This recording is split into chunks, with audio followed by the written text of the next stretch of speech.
Welcome to the Business Blast podcast. I'm your host, Tyler Wagner. This episode is brought to you by Authors Unite. Authors Unite provides you with all the resources you need to become a successful author. You can learn more about Authors Unite and join the free community at authorsunite.com. Now, let's jump into the episode.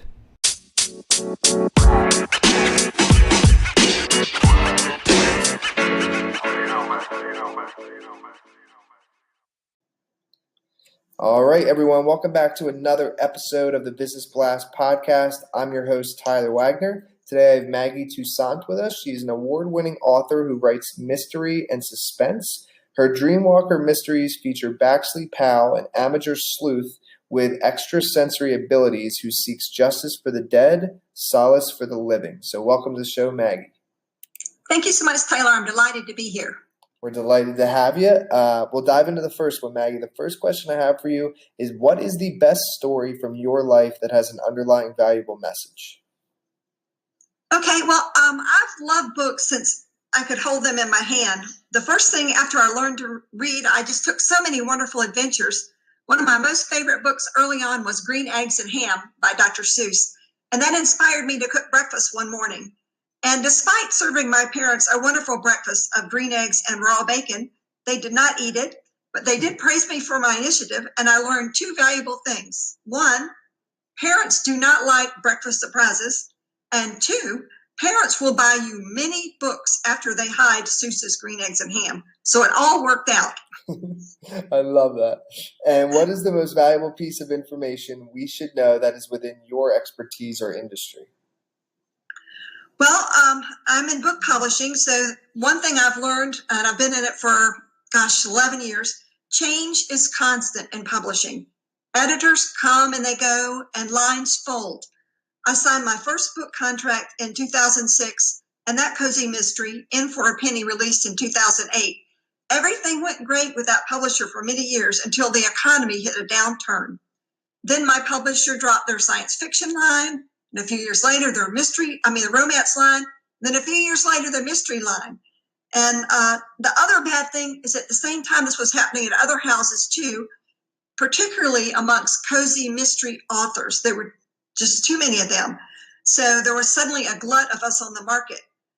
And it became a dark moment, but I landed in a good place. I got a new publisher, and cozy mysteries are selling again. So if you're an author, just be patient. And what's your best piece of overall business advice, so not necessarily industry specific? I think it's important to make sure you have a quality product for the market. Whether you're being published through a publisher or you're doing it yourself, a poorly edited book or a poorly conceived widget, whatever you're doing, it will disappoint everyone, yourself included. You want to grow your market and deliver a high quality product. Because if you knock on the right door with your high quality product, it's more likely to open for you. And if you need advice on how to make your product better, network among, in my case, writer friends for leads. So take time to make your product the best it can be, and you'll be pleased with the result. And if you could give your younger self one piece of advice, what would that be? I think I would say change is not the enemy. Fear of change and narrow-mindedness are the enemy. Just because you've never tried something is no reason you shouldn't try it. I've learned that if I put too many restrictions on myself, I don't fully experience life. Don't get me wrong, I really respect routines. That's how I stay productive. But there's a value in trying a fresh approach as well. It can keep you aware and focused, and for writers, it can be a bridge to creativity. And in your opinion, what is the key to happiness? This was a hard-learned lesson. I think the key to happiness is accepting things that are in your control. So much of our life journey and our publishing journey is just completely out of our control.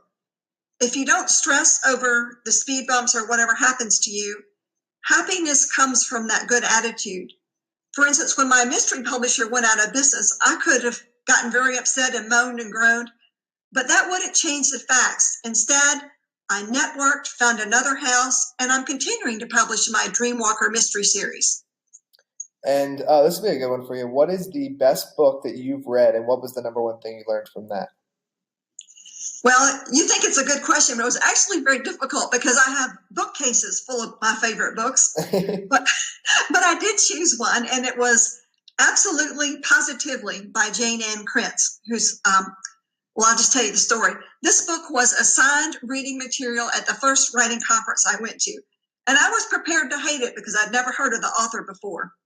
But I loved her characters, and I discovered a new favorite author. Even better, I realized that was a kind of book I wanted to write. So after that conference, I changed how and what I wrote. So the lesson I learned was to try new things and discover hidden depths in myself. And what is your favorite quote and why? Well, I'm probably showing my age here. I'm a Yogi Berra fan. Not everybody knows who he is anymore. But he was a baseball player who stated the obvious in a funny way. My favorite quote of his is, "When you come to a fork in the road, take it." And my interpretation of this is that when life offers you a choice, make a decision and move along. Making no choice means that you go nowhere.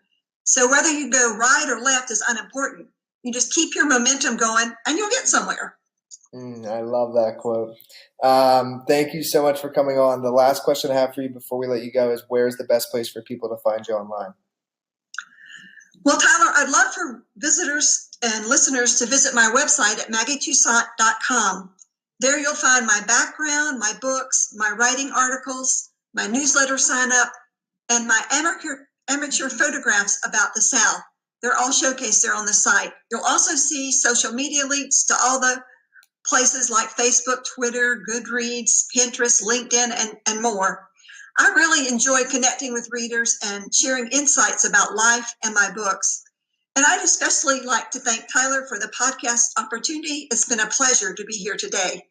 Awesome. Thank you so much. And we'll definitely put your website in the show notes. So for anybody listening, definitely check it out if you're interested. And thanks again for coming on.